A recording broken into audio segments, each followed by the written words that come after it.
ఇట్లా కానీ మీ ఆధ్వర్యంలో జరిగింది. మీరు కాన్స్టిట్యూట్ చేసిన బోర్డు వల్ల జరిగిన తప్పిదాలు ఇవి. మేము ఇవి కనుగొన్నాం. ల్యాబ్ టెస్టులు ఇవన్నీ మేము ఆటలాడతామా? ఇవన్నీ బాధ్యత లేదా? కనుక చాలా బలమైన సనాతన ధర్మాన్ని పాటించేవాడిని. దాకా మా ఇంట్లో రామనామం ఉండేది, రామ జపం ఉండేది మా ఇంట్లో. అలాంటి రామభక్తులం మేము. కానీ రామతీర్థం విగ్రహాన్ని, రాముడి విగ్రహాన్ని శిరచ్ఛేదం జరిగినప్పుడు ఒక సగటు సనాతనవాదిగా, సగటు హిందువుగా బయటకు వచ్చి చాలా గొడవలు చేయగల సత్తా ఉన్నవాడిని గుర్తుపెట్టుకోండి. ముఖ్యంగా వైసీపీ నాయకులకి, నన్ను విమర్శించే దేశ యావత్తు నన్ను విమర్శించే ప్రతి ఒక్కరికి తెలియజేస్తున్నా, గొడవ పెట్టుకోవాలంటే చాలా బలంగా గొడవ పెట్టుకోవాలి. కానీ నాది పేదవాళ్ళ కష్టాలు, క్రిమినలైజేషన్ ఆఫ్ పాలిటిక్స్, వీటి మీద మేము మాట్లాడతాం, వీటి మీద తప్పించాం. ప్రజలు బాగుండాలి, కాన్స్టిట్యూషన్ వాల్యూస్ని అప్హోల్డ్ చేయాలి, రాజ్యాంగం బాగుండాలి, వీటి కోసం తపన పడేవాళ్ళు. కానీ సెక్యులరిజం పేరు మీద, secularism is not one way, it's two way. Secularism అంటే కూర్చోబెట్టి ఒక్క సైడ్ నుంచి వచ్చేది కాదు, అన్ని సైడ్ నుంచి రావాలి. ఇది చాలా ఆవేదన కలిగిస్తుంది. కొన్ని దశాబ్దాలుగా చూస్తున్నారు ప్రతి హిందువు. దీంట్లో మిగతా మతాల ప్రస్తావన కంటే కూడా నేను ఎక్కువ ప్రస్తావన చేస్తుంది హిందూ ధర్మాన్ని పాటించి, వాళ్ళు వ్యక్తిగతంగా పాటించి బయటకు వచ్చేటప్పటికి మీడియా వారి కోసమో లేదంటే ఇంకొంత ఎవరైనా సాటిస్ఫై చేయడం కోసం తెలియదు, కానీ సాటి హిందువులు తోటి హిందువులను తిడుతూ ఉన్నారు. ఇది చాలా ఆక్షేపణీయం. దీంట్లో నేను ముస్లిమ్స్ నిందించట్లా, అది క్రిస్టియానిటీ నిందించట్లా, కానీ బాధ్యత తీసుకున్న హిందువుల్ని నేను నిందిస్తున్నాం. బాధ్యత మీది. మీరు యథాలాపంగా వచ్చి ఇది పొలిటికల్ పదవులు, విగ్రహాలు పోతే మేము ఇల్లు కట్టుకుంటాం, వాకిళ్ళు కట్టుకుంటాం, ఏం మాటలవి? ఇదే మీరు మస్జిద్లో జరిగితే మాట్లాడతారా? మస్జిద్లో ఇలాంటి అపవిత్రం ఒక చిన్నపాటి చోరీ జరిగితే ఇలాగే మాట్లాడతాం. ఎందుకంటే మీరు మాట్లాడరు, ఓట్లు కదా అక్కడ. కానీ హిందువులు మాట్లాడితే హిందువులు అందరికీ ఎవరు పట్టించుకోరు. ఇక్కడ మా వేదన ఉండదా? మౌనంగా ఉన్నామంటే బాధ లేదనా? కోపం రాదనా? ఈ రోజుకి కూర్చొని చూడండి ఏం మాట్లాడుతున్నారో వాళ్ళు. ఆయన వాళ్ళ లాయర్ అంట, ఆయన ఎవరు, ఏజీపీ అంట, పొన్నవోలు సుధాకర్ రెడ్డి గారు తిరుమల లడ్డుపై ఢిల్లీలో చేసిన కామెంట్ నా దృష్టికి తీసుకొచ్చారు. ఇలాంటి సెన్సిటివ్ సమయాల్లో ఎయిదర్ మౌనం మంచిది, మౌనం దాటి పొగరుగా మాట్లాడటం, నన్ను పచ్చి బూతులు తిట్టినా, నన్ను వక్రీకరించినా, నన్ను రోడ్డు మీదకి లాగిన నేను ఎప్పుడు మౌనంగానే ఉన్నా. కానీ వైసీపీని నాయకులు, విమర్శించే నాయకులు ప్రత్యేకంగా చెప్తున్నాం, సనాతన ధర్మాన్ని జోలికి రాకండి. తప్పు జరిగితే తప్పు జరిగిందని ఒప్పుకోండి, లేదా మాకు సంబంధం లేదని చెప్పండి. అంతేగాని మళ్ళీ అడ్డగోలుగా మాట్లాడితే ఎవ్వరూ క్షమించం. ఇక్కడ మీరు కూడా హిందువులే. పొన్నవోలు సుధాకర్ రెడ్డి గారు, మీరు హిందువులే. నోటికొచ్చినట్టు మాట్లాడకండి. తమాషాలుగా ఉందా మీకు? సరదాలుగా ఉన్నాయా? మొన్న ప్రకాష్ రాజ్ గారు మాట్లాడారు నా మీద. అరే నేను మాట్లాడుతుంది ఒక హిందువులు అపవిత్రం గురించి మాట్లాడుతున్నాను. ఇందులో ప్రకాష్ రాజ్ గారికి సంబంధం ఏంటి? ఇందులో నేను ఇంకొక మతాన్ని నిందించానా? ఇస్లాంని నిందించానా?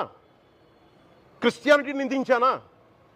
అపవిత్రం జరిగింది, ఇలా జరగకూడదు, ఫుడ్ అడల్టరేషన్ జరిగిందని మాట్లాడుతుంటే దీన్ని గోల చేయకూడదంటే, అంటే తప్పు జరిగినప్పుడు మాట్లాడకూడదా? ఒక అపవిత్రం జరిగితే మాట్లాడకూడదా? దేవతా విగ్రహాలను శిరచ్ఛేదం చేస్తే మాట్లాడకూడదా? ఏం పిచ్చి పట్టింది ఒక్కొక్కళ్ళకి? ఎవరి కోసం మాట్లాడుతున్నారు మీరు? ప్రకాష్ రాజ్ కూడా చెప్తా ఉన్నాను, నాకు మీరంటే గౌరవం, I have extreme respect for you. కానీ when it comes to secularism, Prakash Raj garu, it's a two way, not one. I have extreme respect for you, you know that. Mere secularism is all, it is not way. హిందువుల మీద దాడి వచ్చి మాట్లాడడం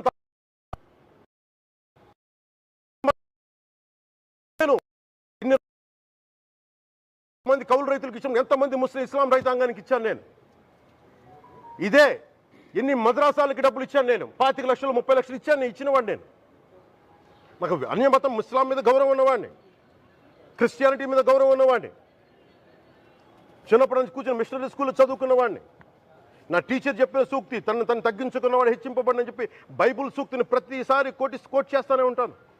ఇది నా గౌరవం, ఇది నేను చూపించే గౌరవం. మీరు మాట్లాడితే కూర్చొని నేను పాటించే ధర్మానికి అపవిత్రం జరిగినప్పుడు నేను మాట్లాడకూడదు, మౌనంగా ఉండాలి.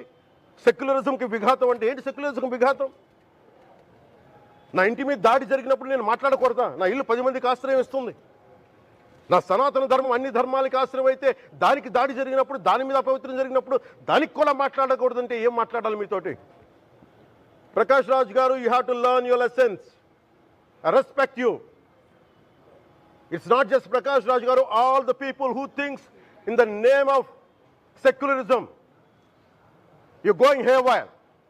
Let me tell you guys, we are extremely hurt. Don't make a mockery out of our sentiments. We are deeply, deeply hurt. It's not fun for you, maybe it might be fun for you. It is not fun for us.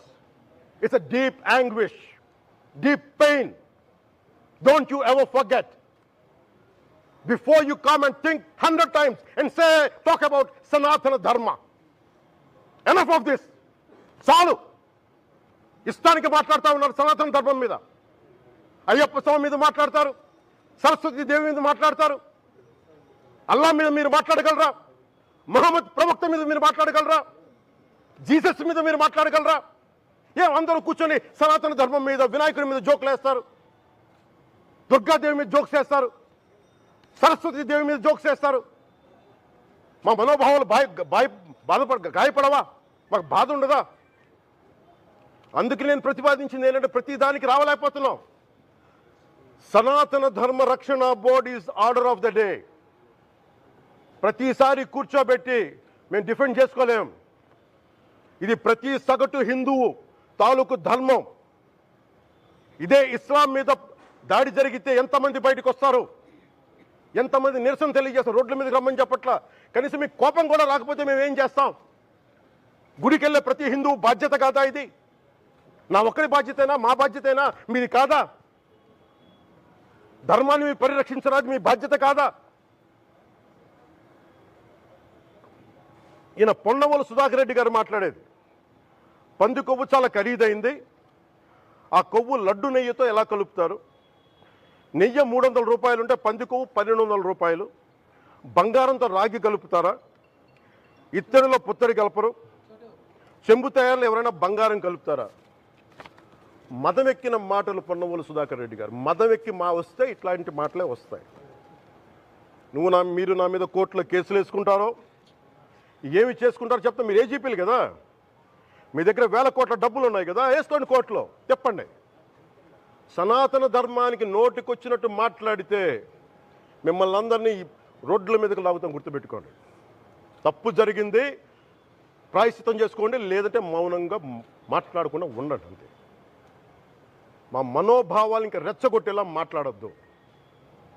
Bhumana Karunakar Reddy గారు మాట్లాడతాను నేను వెళ్ళి, high drama, రాజకీయ మనసు ఉన్న వాళ్ళు అత్యంత దారుణంగా ప్రవర్తిస్తున్నారంట. లడ్డు కలుషితమైంది అంటున్నారు. కల్తీ నెయ్యితో తప్పు చేసి ఉంటే సర్వనాశనం అయిపోతాం, రక్తం కక్కుని చచ్చిపోతాం. మీ నాశనం మొదలైంది. రెండోది అది భగవంతుడికి వదిలేస్తున్నాను. వైవి సుబ్బారెడ్డి గారు విచారణకి రావాలంటే రికార్డులు ఆయనకి ఇవ్వాలంట. మీరు ప్రభుత్వంలో రికార్డులు మాకు ఇచ్చారా? మాకు ఏం మాట్లాడుతున్నారు మీరు? మీరు కూడా విచారణకు సిద్ధంగా అండి. అసలు ఈవో ధర్మారెడ్డి గారు, ఆ మనిషి గాయం, ఈరోజు దాకా లేడు ఆయన. ఈరోజు దాకా మళ్ళీ కనిపించలా. ధర్మారెడ్డి గారు, నేను మిమ్మల్ని చూశాను ఆ రోజున. నేను దర్శనానికి వచ్చినప్పుడు మీరు అందరూ ఎలా ప్రవర్తించారో నాకు తెలుసు, నేను చూశా. తిరుమలని ఇష్టారాజ్యంగా చేశారు, అది వ్యాపార కేంద్రంగా చేశారు, ఆధ్యాత్మిక కేంద్రం నుంచి పర్యాటక కేంద్రంగా చేశారు అది. ఇదే మీరు మక్కాకి వెళ్తే ఇలాగే ప్రవర్తిస్తారా మీరు? ఒకసారి మక్కాను చూసి నేర్చుకోండి. ఇస్లాంని పాటించే ప్రతి ముస్లిం ఎంత పవిత్రంగా పాటిస్తాడో చూడండి. అక్కడ అథారిటీస్ని అడగండి. ఒక చిన్నపాటి మస్జిద్కి వెళ్తే ఎంత పవిత్రంగా చూసుకుంటారో చూడండి.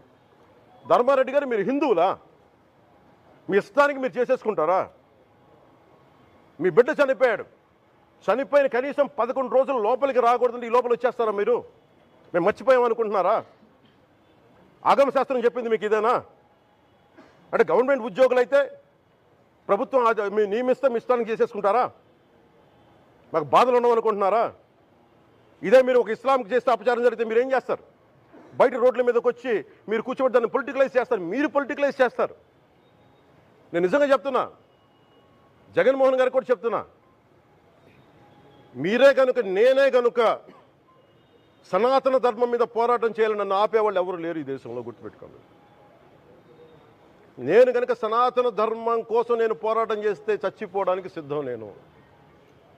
కానీ నేను అక్కడి దాకా తీసుకెళ్ళిన విషయాలు, దానికి నిదర్శనమే రాముల వారి విగ్రహం శిరిచ్ఛేదం జరిగినప్పుడు ఒక్క మాట మాట్లాడకుండా చెప్పి కూర్చున్నాను. ఆ తెలివితేట లేక మీ ప్రభుత్వాన్ని కిందకి తీసుకొచ్చి అధాపాతాలను తొక్కిన మాకు శక్తి లేదనుకుంటున్నావా? ఉండవనుకుంటున్నావా? కానీ మేము సమాజాన్ని కలిపి ఉంచాలని వ్యక్తులం తప్ప విడగొట్టాలని వ్యక్తులం కాదు. మేము గుర్తుపెట్టుకోండి. అలాగే ఈరోజు నుంచి ప్రజలందరికీ కూడా చెప్తున్నా, ఎవరు అన్ని మతాలని మేము గౌరవించేది ఈ నేల. ఒక జనసేన పార్టీ అని కాదు, తెలుగుదేశం పార్టీ అని కాదు. మీరు ఏ పార్టీలకు సంబంధించిన వైసీపీలో ఉన్న హిందువులందరూ ఏం చేస్తున్నారు? మీరందరూ పోటీ పడ్డారు కదా తిరుమలకి వెళ్ళడానికి. మీరు మర్చిపోయారు, ఇందులో ఈ పాపం మీకు కూడా వస్తుంది, ఈ పాపం మీకు కూడా తగులుద్ది.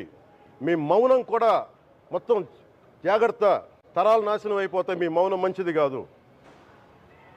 ఇది ఒక వెంకటేశ్వరుడికి జరిగింది కాదు, భగవంతుడికి, నిరాకారుడు, ఆయనకి ఇవేం పట్టవు. మనం నమ్ముకొని ఆయనకి వెళ్తున్నది మనకి బాధ్యత. ఇది ఇంకా ప్రతి ఒక్కరు దీన్ని గుర్తుపెట్టుకోండి. చేతులెత్తి వేడుకుంటున్నాను. సగటు హిందూ మీరు సినిమా టికెట్లకు వెళ్ళిపోతారు. అభిమానులు అందరూ మీరెవరు హిందువులు లేరా? సినిమా టికెట్ల కోసం చించుకుంటారు. సినిమాని మీరు కూర్చోడానికి మీరు మొత్తం మాట్లాడతారు. అందరిని అడుగుతున్నా, మొత్తం భారతదేశపు యావత్తు ఉన్న సినిమా అభిమానులను అడుగుతున్నా, మీరందరూ హిందువులే కదా? అత్యధికులు హిందువులే కదా? మీకు బాధ్యత లేదా? మీకు మీ సినిమా హీరోలు, నేను కూడా హీరోనే, నన్ను మించి దేశాన్ని చూడమని, సనాతన ధర్మాన్ని చూడమంటున్నా.